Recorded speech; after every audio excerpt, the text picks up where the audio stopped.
మీ మోకాల నొప్పులకు ఎటువంటి సర్జరీ లేకుండా ఎపియాన్ పెయిన్ క్లినిక్ అందిస్తున్న అత్యాధునిక చికిత్స. సుమన్ టీవీ ప్రేక్షకులకు నమస్కారం. ప్రస్తుతం నాతో పాటు ఉన్నారు, మనందరితో పాటు ఉన్నారు 109 సంవత్సరాలు గల సంత్ సదానంద గిరి గారు. 109 సంవత్సరాలు కూడా ఉండి కూడా ఎంత ఎనర్జెటిక్ గా ఉన్నారు తెలుసా అండి. వారి మాటల్లో స్పష్టత, వారు చెప్పే విధానంలో చాలా కాన్ఫిడెన్స్, స్కిన్ అంతా కూడా గమనిస్తే చాలా హెల్దీగా, చాలా సంపూర్ణ ఆరోగ్యంతో, ఎంత యాక్టివ్ గా మనల్ని మించేలా ఉన్నారండి. అసలు ఆ గురువు గారి సీక్రెట్స్ ఏంటి, ఈ వివరాలన్నీ కూడా గురువు గారి మాటల్లో విందాం. గురువు గారు నమస్కారం. గురువు గారు, జయ గురుదేవ్. గురువు గారు మిమ్మల్ని కలుసుకోవడం చాలా హ్యాపీగా ఉంది గురువు గారు. కూడా తల్లి ధన్యవాదాలు గురువు గారు. గురువు గారు, ఈ కాలంలో మేము 20, 30, 40కి 60లో అందరూ కూడా 30 నుంచి వారి జీవన శైలిలో ఒంటి నొప్పులు, రకరకాల సమస్యలు, షుగర్స్, అలా అన్ని సమస్యలే గురుగారు. మీరు చూస్తే చాలా హెల్దీగా అనిపిస్తున్నారు. మీ ద్వారా మేము ఎన్నో కూడా నేర్చుకోవాలి, చాలా జీవన శైలిలో చాలా మార్పులు నేర్చుకోవాలి. సెడెంటరీ లైఫ్ స్టైల్ కి బాగా అలవాటు పడిపోయాం గురుగారు.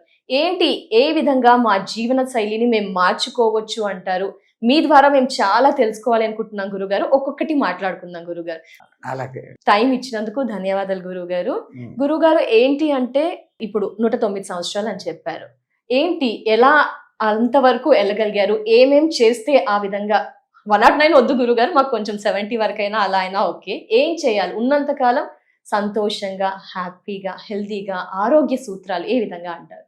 యస్యాద్ విగత వక్రాద్యాః పారిషద్యాః పరశతతం విఘ్నం నిఘ్నంతి సతతం విశ్వశ్రేణం తమాశ్రయే శరదిందు వికాసం మందహాసం స్ఫురదిందీవరలోచనాభిరామం అరవింద సమాన సుందరాస్యాం అరవిందాసన సుందరీం ఉపాస్మహే. వసుదేవ సుతం దేవం కంసచాణూరమర్దనం దేవకీ పరమానందం కృష్ణం వందే జగద్గురు. మా గురువుగారు అయినటువంటి మహాన్ తిరుమలై గిరిజీ వారి పాదపద్మములను మనసులో స్మరించుకొని, పరమాత్ముడి దయ, మేము ఈ ఆంధ్రప్రదేశ్లో తిరుగుతున్నప్పుడు అనేక ఛానళ్ళ వాళ్ళు మొట్టమొదటగా అడిగే ప్రశ్న ఇదే. ఇప్పుడున్న జనాల్లో అందరికీ ఇదే తపనే. బతకాలా అని అందరికీ ఆశ ఉంటుంది, కానీ ఎలా బతకాలా అనేది నిశ్చయించుకోకుండా అడ్డాదిట్టంగా దొరికేస్తూ ఆ తర్వాత బాధలు పడుతుంటారు. ఒక సిస్టమేటికల్ వే ఆఫ్ లైఫ్ ఉంది కదా అని పీకల దాకా తినకుండా, అక్కడ ముందు ఆహారపు కంట్రోల్, ఆ తినేది సంపూర్ణ సాత్విక ఆహారం, తేలిగ్గా జీర్ణమై శక్తివంతమై శక్తిని ఇచ్చేది. అట్లా అని ఏదో ఆవకాడ ఆకాడ అనేసి ఏదేదో కాస్ట్లీ పండ్లు కాదు. ప్రకృతి మాత మనకు అన్నీ ఇచ్చింది. దాన్ని ఏ సీజన్లో ఎవడు ఏమి తినాలా అనేది ఆ సీజన్లో ఆ పండ్లే వస్తాయి. ప్రకృతి అంత తల్లి, అందుకే మనం ప్రకృతి మాత అంటాం. తన బిడ్డలకు ఏమి ఇవ్వాలో ఆమెకు తెలుసు, కానీ బిడ్డలకు ఏం తినాలో తెలియకపోయింది. ఏది అవైలబిలిటీ వస్తే అది చేతిలోకి తీసేసుకుంటున్నారు. సనాతన భారతదేశంలో ఈ పిజ్జాలు, బర్గర్లు, కుక్కర్లు, నక్కర్లు లేవు. ఆహారాలు వండే విధానం కూడా బయలులో సూర్యకిరణాలు పడుతుండగా ఆ వంట పాత్రల్లోకి పడుతూ ఉండగా తినేవాడు. అల్యూమినియం పాత్రలు ఇప్పుడు వచ్చాయి, అప్పుడంతా పిత్తళ్ కుండలు, మట్టి కుండలు, పిత్తళ్ ఇవి ఉండేటివి. సో వాటిలో సగం శక్తి మనిషికి, వాడు తినే వస్తువు కన్నా సగం శక్తి దాంట్లో సూర్యకిరణాల శక్తి వస్తుంది. ఇప్పుడు ఎక్కడో మూల వంటిల్లు, దాంట్లో కుక్కరు, దానిపైన మూత, సూర్యకిరణాల ఆహారం మీద పడే ప్రసక్తే లేకుండా పోతాం. సో మానవుడు తెలిసి తనన్నే తాను వయస్సు తగ్గించుకునేదికి ఇవన్నీ కారణాలు. ఎప్పుడైతే కడుపులో ఎక్కువగా ప్యాకింగ్ ఉండిపోయే ఫుడ్ తింటాడో గ్యాస్ మొదలవుతుంది. స్టమక్ లో వచ్చే మొదటి జబ్బు గ్యాస్. ఇది వచ్చి అన్నిటికీ స్ప్రెడ్ కాని మొదలుపెట్టి ఒక్కొక్క అంగాన్ని దెబ్బతీస్తా పోతుంది. పొట్ట రోగాల పుట్ట అని మీ తెలుగులో అంటారు. ఆ పొట్టను పెట్టుకునే విధానంలో పెట్టుకుని, దానికి మన వాళ్ళు పూర్వకాలం ఒక సిస్టమ్ పెట్టినారు. 15 రోజులకు ఒకసారి ఉపవాసం ఉండు అని మామూలుగా చెప్తే వినరు అని, ఏకాదశి ఉపవాసం ఉండి ద్వాదశి ఉద్వాసన చేస్తే నీకు పుణ్యం వస్తుంది. వీడికి ఏదో ఒకటి ఆశ చూపిస్తే తప్ప చేయడు. అవును గురువు గారు, పుణ్యం వస్తుంది అని చెప్తే కనీసం అట్లన్నా ఉంటాడేమో అని ఆచారం. సో ఈ మిషన్ కంటిన్యూస్గా పని చేయకుండా దానికి ఒక రెస్ట్ అంటూ ఇస్తే అది ఎనర్జెటికల్ అవుతుంది, ప్రాసెస్ కంటిన్యూగా అవుతుంది. మీ దగ్గర ఒక వెహికల్ ఉంది కదా అని దినానికి వందల కిలోమీటర్లు మెకానిక్ దగ్గరికి తీసుకపోకుండా చేస్తే దానికి ఒక 20-15 డేస్కు గ్రీసింగ్ చేయాలా, ఆయిల్ మార్చాలా, బోరింగ్ చేయాలా, ఇట్లా చేస్తూ ఉంటే దాని లైఫ్ స్పాన్ పెరుగుతుంది. మన కళ్ళెదురుగా ఒక ఇంజన్ ఒక మిషన్కో లైఫ్ స్పాన్ పెంచగలిగితే why cannot for 2 hours self. మనకు కూడా లిమిటెడ్ ఆహారము. రెండవది ఈ మనస్సులో అనేకమైనటి అవసరం లేనివి నింపుకుంటున్నాం. మనస్సే ఆలోచనల పుట్ట. సముద్ర తరంగాలన్నా ఏ రోజన్నా అలసిపోయి గమ్మను ఉంటాయేమో కానీ ఈ మనోతరంగాలు మాత్రం వస్తూనే ఉంటాయి. ఒక మానవుడు నిద్రపోయిన తర్వాత కూడా 5-6 గంటలు ఈ మనస్సు పనిచేస్తూనే ఉంటుంది. 5-6 గంటలు అది పనిచేసి అలసిపోయినప్పుడే వీఆర్ గెటింగ్ సౌండ్ స్లీప్, గాఢ నిద్ర అంటున్నాం. పరమాత్మ అది చూపిస్తున్నాడు, నువ్వు నిజమైన ఆనంద స్వరూపుడివిరా అనేది గుర్తు చేసేదానికి ఆ సౌండ్ స్లీప్లో మనకు ఆనందం అంటే ఏందో చూపిస్తున్నాడు. బట్ అది ఆనందం అనుభవంలోకి రావడం లేదు. నిద్ర లేచాడంటే ఈ మానవుడు సుఖము సంతోషాల వెనక పరిగెత్తుతాడు. ఆనందం అంటే ఏంటో వాడికి తెలియని స్థితి ఏర్పడిపోయింది. ఓ చిన్న బిడ్డ 6-7 నెలల బిడ్డ బోసి నవ్వుతో నవ్వినప్పుడు మనకు అక్కడ సుఖం అనిపిస్తుందా, సంతోషం అనిపిస్తుందా? సంతోషం, ఆనందం అనిపిస్తుంది. దాన్ని ఎక్స్ప్రెస్ చేయలేము. చిన్న పిల్లలది కల్మషం లేని నవ్వు. సడన్ గా ఒక మంచి పూల పార్కులో మన ఎదురుగానే ఒక మొగ్గ మెల్లగా పువ్వు అవుతున్నప్పుడు ఏమనిపిస్తుంది? ఒక మనసు ఇలా విరాజిల్లుతున్నట్టు అనిపిస్తుంది. అది ఆనంద స్థితి. మానవుడు నిత్యానంద స్థితిలో అలాగుంటాడు. నేను ఆనంద స్థితిని అని ఎప్పుడైతే వీడు రిమైండ్ చేసుకుంటూ మనసులో కల్మషాలు అనేది ఎంత తగ్గించుకుంటూ పోతాడో వాడి లైఫ్ స్పాన్ ఆటోమేటిక్గా. రెండవది ఈ ప్రాణాయామ ప్రక్రియ. మన వేదాల్లో ఇది ముందే ఆరోగ్యానికి మన పూర్వీకులు ఎంత జాగ్రత్త పరులు అంటే భవిష్యత్ తరాలు బాగుండేదానికి వాళ్ళు ఏం చేయాలా ఏం చేయకూడదు, ఈ ఏం చేయాలా ఏం చేయకూడదు అనేది వేదం.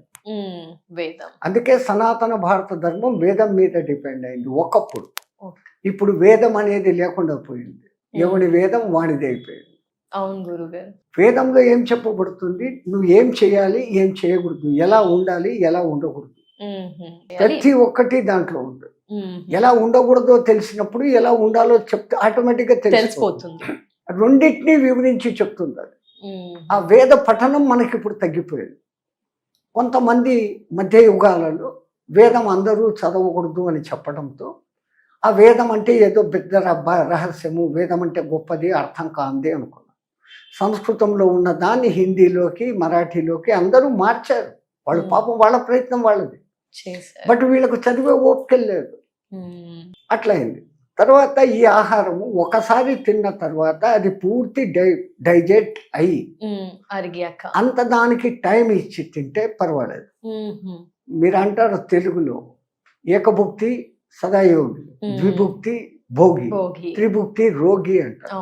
త్రిభుక్తి ఏంటి? ఇప్పటి కాలంలో వాళ్ళు మధ్యాహ్నం స్నాక్స్ అంటారు, పొద్దున టిఫిన్ అంటారు, మధ్యాహ్నం భోజనం అంటారు, రాత్రి అంటారు. మధ్యలో ఏ ఫ్రెండ్ కనపడినా హోటల్కి వెళ్ళిపోతారు, ఏదో ఒకటి తింటారు, చాయ్ సమోసా స్నాక్స్ అయిపోయింది. దానికి రెస్టే లేదు.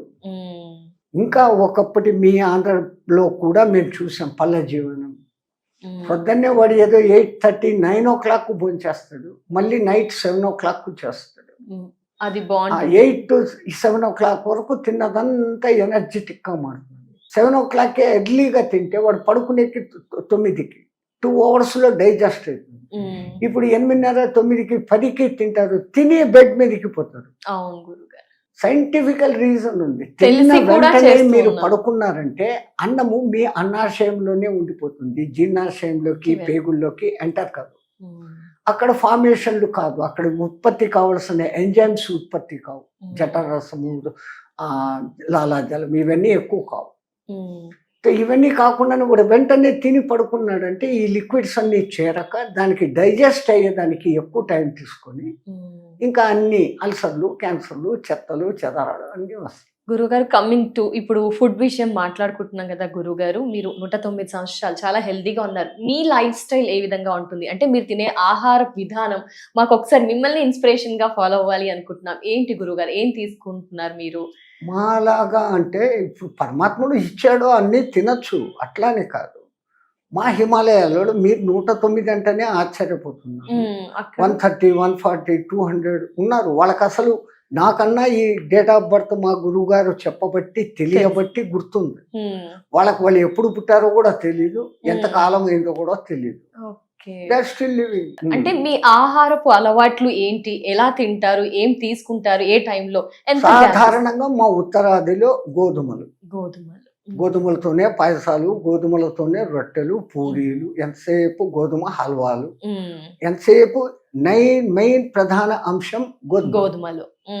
తో రోటీ ఉంటుంది, దాల్ ఉంటుంది, 1-2 సబ్జీలు ఉంటుంది. ఆ తర్వాత మీరు సలాడ్ అని పిలుస్తారే, అవును, గ్రీన్. ఎందుకంటే పచ్చి కాయగూరలు తినటం, ఇవన్నీ ఎక్కువ. చపాతీలు 2 అంతే. ఈ కర్రీస్ సలాడ్ ఎక్కువ ఉంటుంది, దాల్ ఎక్కువ ఉంటుంది. అంటే వాళ్ళకి ఎంత లెక్క తెలుసు చూడండి, దాల్లో ఉన్నన్ని విటమిన్స్, పోషక పదార్థాలు ఎక్కువ. మీరు భయపడతారు గోధుమలు తింటే ఉష్ణమని, మాకు అక్కడ శీతల ప్రదేశ్, దేవుడు మాకు అది ప్రొవైడ్ చేస్తున్నాడు, తింటాం. బట్ ఎప్పుడైతే ఈ పచ్చి కూరగాయలు, టమాటాలు, గాజరు ఇట్లాంటివన్నీ పచ్చివి తింటాం, అది ఈజీ డైజెస్టబుల్, ఈజీగా బాడీకి కావాల్సిన విటమిన్స్, సప్లిమెంట్స్ అన్నీ యూజ్ చేస్తాం. కానీ ఒకసారి ఆహారం తిన్నాక మధ్యలో ఇంకా మళ్ళీ మేము ఇంకోటి ముట్టం. రెండవ ఆహారం మార్నింగ్ ఏ టైంకి తింటారు? మాకంతా 10:30 ఆ ప్రాంతంలో పెట్టేస్తారు, 11 మాక్సిమం 11 కల్లా. అప్పుడు ఆశ్రమంలో ఉన్న విధానం. నైట్ 6:30, 7 కు మళ్ళీ లైట్ గా ఆహారం, పాలు కంపల్సరీగా ఉంటుంది. ఆ తర్వాత 2-3 గంటలు వేద పఠనము, స్తోత్రాలు, మంత్రాలు ఇవన్నీ చేపిస్తూ ఉంటారు. రౌండ్ అబౌట్ 9 పడుకునేయాలి. Early to bed, early to get up. 9 to 4 o'clock, 7 hours time ఉంది. అఫ్ కోర్స్ దీంట్లో పడుకున్న వెంటనే ఏ మానవుడికి నిద్ర రాదు. సపోజ్ సే ఇట్ 10 o'clock, 10 నుంచి 4 o'clock అంటే 6 hours journey, more than enough. అందుకే మా దిక్కు అంటుంటారు, పగలు మాటలు పని చేయటు, రాత్రి మాటలు నిద్ర చేయటు. ఎప్పుడు మౌనం ఎంత ఉంటే మనలో ఎనర్జీ అంత బయటికి పోదు. మానవుడిలో నుంచి ఎనర్జీ అనేక రూపాలలో బయటికి పోతాం.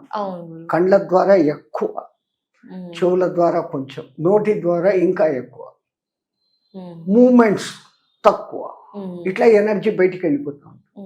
సో మేమంతా అప్పుడు ఎక్కడ ధ్యాన స్థితి చెప్పాడు, గురువు గారు చెప్పారు పలానా శ్లోకం రివైజ్ చేసుకో, కళ్ళు మూసుకుంటాం.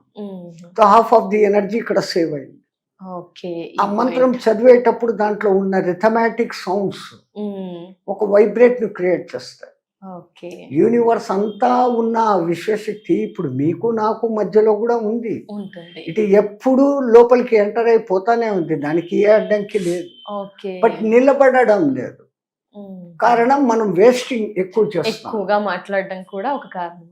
గురుగారు, అంటే ఇప్పుడు మీరు చెప్తున్నారు మార్నింగ్ తింటారు, అది మరి మేము కూడా అలా చేస్తూ ఉంటాం. కొంతమంది కాల్షియం డెఫిషియన్సీ, విటమిన్స్ డెఫిషియన్సీ, మిగతా అన్ని లోపాలు, పోషకాల లోపాలు డాక్టర్స్ కూడా సజెస్ట్ చేస్తున్నారు, ఇవి తినండి అవి తినండి. బట్ మీరు వాటన్నిటిని కూడా ఎలా అధిగమించగలిగారు? అంటే ఇంకా ఎక్స్ట్రాగా ఏమైనా దైవ భక్తి కానీ, మెడిటేషన్ కానీ, యోగా, ఎక్సర్సైజ్, సూర్యకిరణాలకు ఇవేమి ఎక్స్ట్రాగా మేము యాడ్ చేసుకోవాలి అంటే? ఇక్కడ ఉన్న హైలీ పొల్యూటెడ్ ఏరియా ఎన్విరాన్మెంట్ అక్కడ లేదు. ఫస్ట్ థింగ్, ఇక్కడ పౌల్యూటెడ్. అవును గురుగారు. హిమాలయాస్ లో ఇంతో అంతో ప్యూర్ ఎయిర్ ఉంటుంది. అక్కడ ఇంత తిన్నా గానీ సఫిషియెంట్ గా అనిపిస్తుంది. అది ఆటోమేటిక్ గా మాకు అది అలవాటు అయిపోతుంది, ఆ కొంచెమే తినడం అనేది. ఇక్కడ ఎరువుల్లో మీరు అదేమో అమ్మోనియాలు, యూరియాలు ఇవన్నీ వేస్తారు. అక్కడ న్యాచురల్ గా పండాల్సిందే. మహా అంటే గోబర్, ఆవు పేడ, అవి అవి ఆ ఎరువులు వాడతారు. ఫెర్టిలైజర్స్. సో మాత ప్రకృతి ఏమి ఇచ్చిందో దాన్ని మేము యాజ్ ఇట్ ఈస్ గా తీసుకుంటాం. అవును, మేము చేయాల్సింది. ఇక్కడ అది లేదు. పండినాక కూడా పండే దానికి కూడా మీరు కెమికల్స్ వాడతారు తొందరగా పండాలా అని. ఆ తర్వాత పండ్లు బాగా పెరగాల అని చెప్పేసి దానికి ఇంజక్షన్లు, మందులు వేస్తాం. న్యాచురాలిటీని మీరే దెబ్బ తీసుకుంటున్నారు. న్యాచురల్ అయిన ఫుడ్ తీసుకున్నప్పుడు అది అతి శక్తివంతంగా ఇంత తీసుకున్నా కానీ శక్తివంతంగా పనిచేస్తుంది. అందరూ అక్కడికి రాలేరు, అందరూ ఇక్కడికి ఇక్కడికి. పోలేరు. ఇక్కడ ఉండి కూడా ఇప్పుడిప్పుడు మళ్ళీ పరిస్థితులు మారుతున్నాయి. అందరూ న్యాచురల్ ఫుడ్కు ఎగబడుతున్నారు. ఆ తర్వాత మిల్లెట్స్ అనేసి ఈ మధ్య అది ఎక్కువ ఇది అవును. అయిపోయింది ప్రచారంలోకి. ఒకప్పుడు బీద ప్రజలు అదే తినేవాళ్ళు, దాన్ని అందరూ ఎగతాళి చేసి అది బీద ప్రజల ఫుడ్ అని చెప్పేవాళ్ళు. మళ్ళీ అక్కడికే వీళ్ళేమో వచ్చాం. పెద్ద స్పెషల్ ఫుడ్లు తినేటట్టు. పాలిష్డ్ రైస్ మేము తింటాము అంటారు. అవును. అంటే దే ఆర్ స్పాయిలింగ్ ఎవ్రీథింగ్. వడ్లను కేవలం అట్లా దంచి పొట్టు తీసినప్పుడు దానిపైన ఫైబర్ దండిగా ఉంటుంది. పాలిష్ చేసినప్పుడు ఆ ఫైబర్ పోతుంది, ఓన్లీ కార్బోహైడ్రేట్స్ మాత్రమే మిగులుతుంది. వీడి పాలిషింగ్ వీడిని ఆ విధంగా నాశనం చేస్తారు. ఈ సొద్దలు, కంకులు, రాగులు ఇవన్నీ ఉన్నాయి. పెల్లెట్స్ అని అంటారు. మిల్లెట్స్ పెల్లెట్స్ ఏమో పేరు, మిల్లెట్స్ గురు, somewhat. Quinoa, millets. ఏమేమో అవి ఎంతెంత శక్తివంతంగా ఉంటున్నాయి. పంటలు వేసేటప్పుడు ఎరువులు, పంటలు పండేటప్పుడు క్రిమి సంహారక మందులు, ఆ కోటింగ్లన్నీ మన కడుపులోకి ఇంతో అంతో పర్సంటేజ్ లోపలికి పోతుంది. It is spoiling our health.